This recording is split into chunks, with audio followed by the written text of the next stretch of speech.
Hi my dear friends, క్రీస్తు పేరట అందరికీ వందనాలు. పార్ట్ 1 వీడియోలో పాత నిబంధనలో 39 పుస్తకములు మరియు వాటి వివరణ చూసాం కదా. పార్ట్ 2 వీడియోలో కొత్త నిబంధనలో 27 పుస్తకములు మరియు వాటి వివరణ మీకు తెలియజేస్తాము. మత్తయి సువార్త ఇందులో 28 అధ్యాయాలు ఉన్నాయి. మత్తయి గారు క్రీస్తు శకం 60వ శతాబ్దంలో రాశారు. ఇందు ప్రధాన వ్యక్తులు యేసుక్రీస్తు గారు, మరియా, యోసేపు, హెరోదు, బాప్తిసమిచ్చి యోహాను, శిష్యులు, కయప, పిలాతు, మగ్దలేన మరియా. ఇందు ముఖ్యాంశాలు: యేసుక్రీస్తు వంశావళి, యేసుక్రీస్తు జననం, దేవుని బోధ. మార్కు సువార్త ఇందులో 16 అధ్యాయాలు ఉన్నాయి. మార్కు గారు క్రీస్తు శకం 55 నుండి 65 మధ్యలో వ్రాసారు. ఇందు ప్రధాన వ్యక్తులు యేసుక్రీస్తు గారి శిష్యులు, పిలాతు. ఇందు ముఖ్యాంశాలు: యేసుక్రీస్తును సేవకునిగా చూపటం. లూకా సువార్త ఇందులో 24 అధ్యాయాలు ఉన్నాయి. లూకా గారు క్రీస్తు శకం 60 నుండి 63 మధ్యలో వ్రాశారు.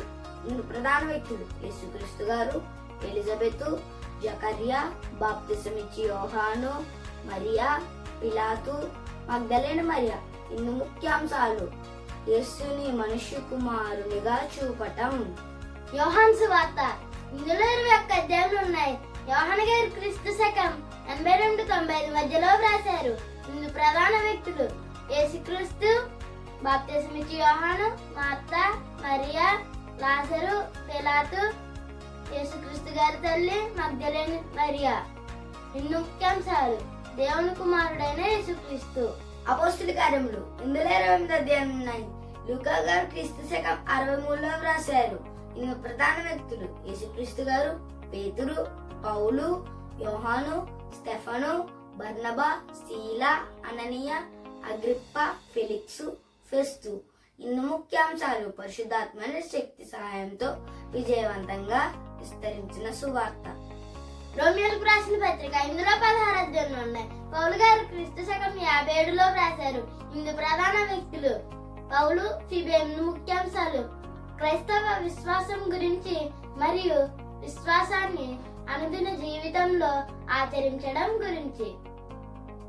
కొరింథీయులకు రాసిన మొదటి పత్రిక ఇందులో 16 అధ్యాయాలు ఉన్నాయి. పౌలు గారు క్రీస్తు శకం 55 నుండి 56 మధ్యలో వ్రాశారు. ఇందు ప్రధాన వ్యక్తులు పౌలు, తిమోతి, క్లోయా ఇంటి వారు. ఇందు ముఖ్యాంశాలు: సంఘ సమస్యలు, పరిష్కారాలు. కొరింథీయులకు రాసిన 2వ పత్రిక ఇందులో 13 అధ్యాయాలు ఉన్నాయి. పౌలు గారు క్రీస్తు శకం 55 నుండి 56 మధ్యలో వ్రాశారు. ఇందు ప్రధాన వ్యక్తులు పౌలు, తిమోతి, క్లోయా ఇంటి వారు. ఇందు ముఖ్యాంశాలు: సంఘ సమస్యలు, పరిష్కారాలు. గలతీయులకు రాసిన పత్రిక ఇందులో 6 అధ్యాయాలు ఉన్నాయి. పౌలు గారు క్రీస్తు శకం 49లో వ్రాశారు. ఇందు ప్రధాన వ్యక్తులు పౌలు, బర్నబా, తీతు. ఇందు ముఖ్యాంశాలు: విశ్వాసం ద్వారా కృప వలన రక్షణ. ఎఫెసీయులకు రాసిన పత్రిక ఇందులో 6 అధ్యాయాలు ఉన్నాయి. పౌలు గారు క్రీస్తు శకం 62లో వ్రాశారు. ఇందు ప్రధాన వ్యక్తులు పౌలు, తుకీకు. ఇందు ముఖ్యాంశాలు: క్రీస్తు సంఘం. ఫిలిప్పీయులకు రాసిన పత్రిక ఇందులో 4 అధ్యాయాలు ఉన్నాయి. పౌలు గారు క్రీస్తు శకం 62 నుండి 63 మధ్యలో వ్రాశారు. ఇందు ప్రధాన వ్యక్తులు పౌలు, తిమోతి, ఎపఫ్రోదితు. ఇందు ముఖ్యాంశాలు: క్రీస్తు కోసం జీవించడంలోని ఆనందం. కొలస్సీయులకు రాసిన పత్రిక ఇందులో 4 అధ్యాయాలు ఉన్నాయి. పౌలు గారు క్రీస్తు శకం 62లో వ్రాశారు. ఇందు ప్రధాన వ్యక్తులు పౌలు, తిమోతి, తుకీకు. ఇందు ముఖ్యాంశాలు: క్రీస్తు దైవత్వం, సంఘ మహిమ. తెస్సలోనికలకు రాసిన మొదటి పత్రిక ఇందులో 5 అధ్యాయాలు ఉన్నాయి. పౌలు గారు క్రీస్తు శకం 51లో వ్రాశారు. ఇందు ప్రధాన వ్యక్తులు పౌలు, తిమోతి, సిల్వాను. ఇందు ముఖ్యాంశాలు: క్రీస్తు రెండవ రాకడ. తెస్సలోనికీయులకు రాసిన 2వ పత్రిక ఇందులో 3 అధ్యాయాలు ఉన్నాయి. పౌలు గారు క్రీస్తు శకం 57లో వ్రాశారు. ఇందు ప్రధాన వ్యక్తులు పౌలు, తిమోతి, సిల్వాను. ఇందు ముఖ్యాంశాలు: హింసను అనుభవిస్తున్న విశ్వాసుల్ని పౌలు స్థిరపరచుట. తిమోతికి రాసిన మొదటి పత్రిక ఇందులో 6 అధ్యాయాలు ఉన్నాయి. పౌలు గారు క్రీస్తు శకం 65లో వ్రాశారు. ఇందు ప్రధాన వ్యక్తులు పౌలు, తిమోతి. ఇందు ముఖ్యాంశాలు: ఆత్మీయ శిక్షణను గూర్చి తిమోతికి రాసిన లేఖ. తిమోతికి రాసిన 2వ పత్రిక ఇందులో 4 అధ్యాయాలు ఉన్నాయి. పౌలు గారు క్రీస్తు శకం 67లో వ్రాశారు.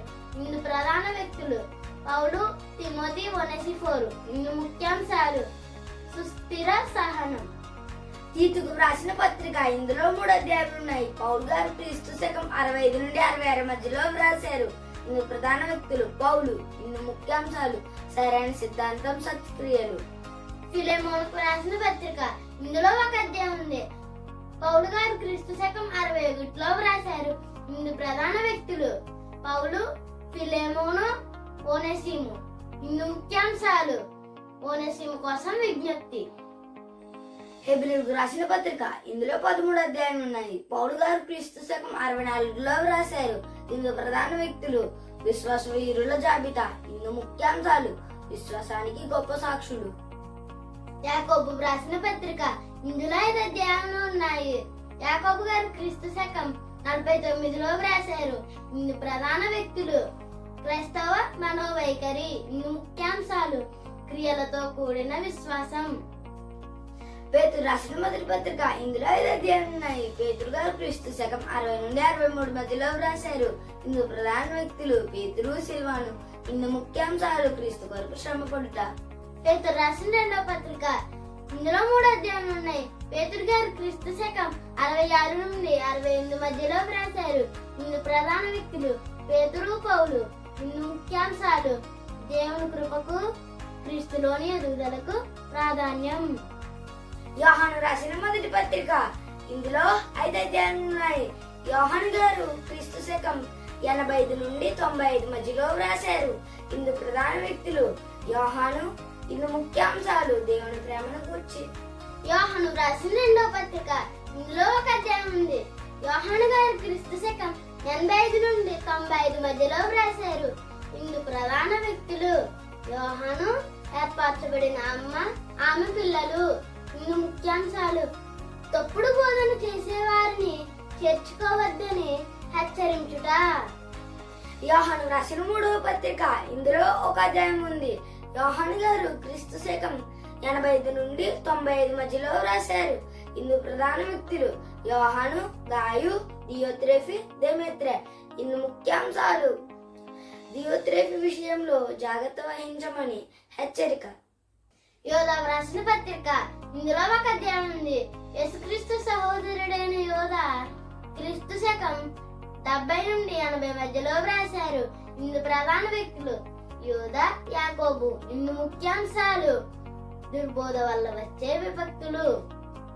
ప్రకటన గ్రంథము, ఇందులో 22 అధ్యాయాలు ఉన్నాయి.